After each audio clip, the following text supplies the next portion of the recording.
Some people think robbing an illegal gambling spot is a good idea, like it's just sitting there, full of cash, no cops around. Basically an easy buck that isn't even near comparable to robbing an actual casino. Well, let me tell you about 3 geniuses from New Jersey who decided to put that theory to the test. Brian Castro, Charles Powell, and a man ironically named Musa Coward drove from Paterson and Newark to Brooklyn in October 2020 to rob a hood casino ironically called the G-Spot. They had inside information, guns, and a plan. What they didn't have was any idea that the 58-year-old security guard working that night had just survived COVID and wasn't about to let some out-of-town robbers ruin his shift. And they definitely didn't account for Castro getting high and bragging about the whole thing to an FBI informant. This is the story of when robbing a hood casino goes spectacularly, catastrophically wrong. Musa Coward had connections in Brownsville, Brooklyn. He also had a side hustle selling guns and a history of robbing people.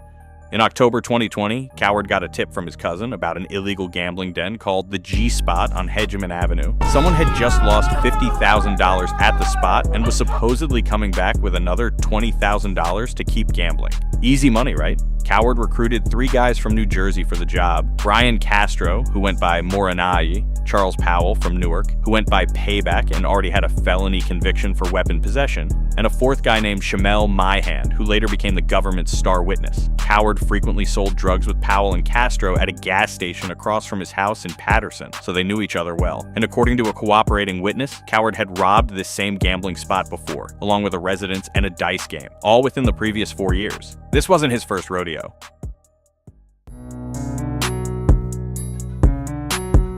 On October 7, 2020, Coward drove the crew from New Jersey to Brooklyn in a Honda Civic. The plan was simple. Coward would park around the corner and wait in the car while the other 3 went inside and robbed the place.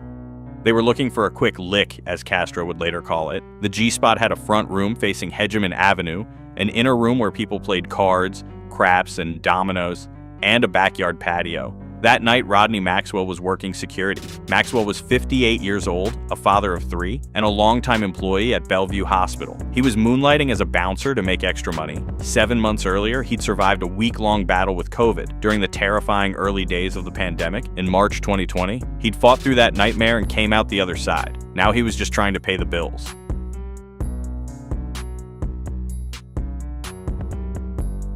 Powell, Castro, and Myhand walked around the corner and entered the gambling den single file. Powell went in first, followed by Castro, then Myhand. They stormed through the front room and the inner room toward the back patio where people were betting on CeeLo and shooting pool, but Maxwell saw Myhand was armed and immediately jumped into action. He tried to disarm Myhand and they started fighting. Maxwell got Myhand in a wrestling hold and was trying to take his gun. They struggled from the inner room all the way to the front room, which had a surveillance camera. Myhand kept pulling the trigger, but his gun jammed. Maxwell had him pinned down. That's when Castro rushed in. He shot Maxwell once in the back with a 9mm pistol, but the shot didn't stop Maxwell. He kept fighting. He kinda had me pinned down at the time, and he fell on top of me, Myhand testified later, and he was trying to take my gun again out of my hand, and I started pressing the trigger again. And eventually the gun went off and the bullet hit the floor and hit the wall after the floor.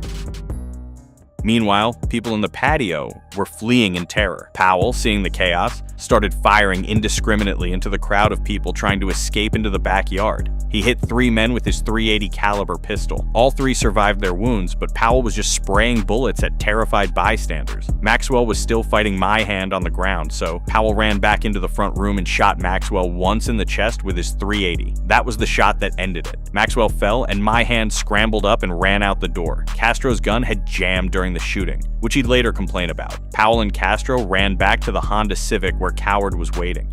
Myhand took off running in a different direction, making his way to the Newport Gardens apartments where he used to live. They left Maxwell bleeding out on the floor, and he died from his gunshot wounds. The 3 other victims survived.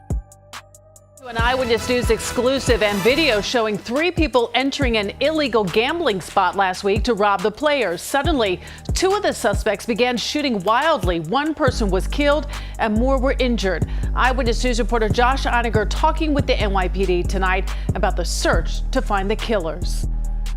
It's an unmistakable sign, a universal symbol of loss.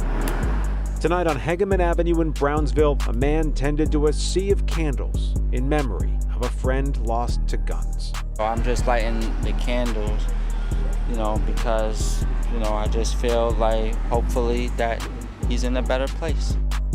This ramshackle building seems like the last place you'd expect to find a lot of cash, but cops say the illegal gambling going on in the back made it a prime target for violence. Certainly an act like this, even for Brownsville, Brooklyn in 2020, is highly unusual. It's highly unusual. Things have been busy lately for Michael Kemper, the chief of the NYPD's Brooklyn North detectives, but this case, he says, has been especially tough to crack. It happened late last Wednesday night. In video obtained exclusively by Eyewitness News, you can see the three suspects enter through the trash-strewn storefront and make their way to the back, where they tried to rob the players inside.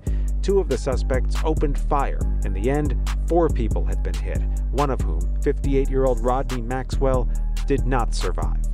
Myhand said he pocketed $1,200 during the robbery, but told his accomplices he only got $800. Quote, because I felt they left me. He gave Coward $400. Castro later told his FBI informant friend that the crew got $20,000 total and they broke bread between them, with Castro keeping $5,800 for himself. Now here's where these geniuses really fucked up. More than a month after the murder, Castro was smoking weed in a car with an acquaintance. He started bragging about the robbery, called it a lick, said his crew got $20,000, described how he shot Maxwell, and even mimicked the dying sounds Maxwell made when he was shot. Turns out the acquaintance was an FBI confidential informant, and he was recording the entire conversation. In the recording, Castro said, quote, so I'm hanging the strap on the wall, and that shit's jamming on me. That's why Red sold it. Red was Coward's nickname. Castro was complaining that his gun jammed during the murder and that Coward sold the gun afterward. The recording captured Castro mocking Maxwell's final moments and bragging about the thousands of dollars they stole.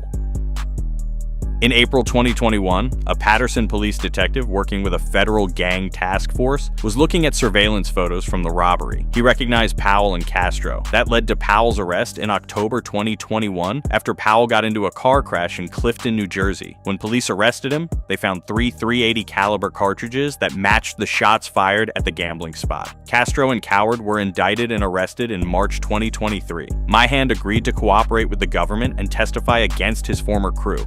Powell's attorney, Murray Singer, tried to argue that Castro's recorded confession was just bluster meant to boost his street cred. His defense was basically that if the robbery had failed, it would have been humiliating for Castro, so he was just lying to look cool when he confessed to murder on tape. The jury didn't buy it. The trial started in January 2025 in Brooklyn Federal Court before Judge Eric R. Comity. It lasted 2 weeks. The jury saw the surveillance video of the robbery and shooting. They heard cell tower records proving the suspects were in Brooklyn that night. They heard Myhand's testimony about the whole operation, and they heard Castro's recorded confession where he bragged about the murder and mocked Maxwell's dying sounds. On January 30th, 2025, the jury convicted all 3 men on 4 counts. All 3 face a mandatory minimum of 10 years in prison and a maximum of life.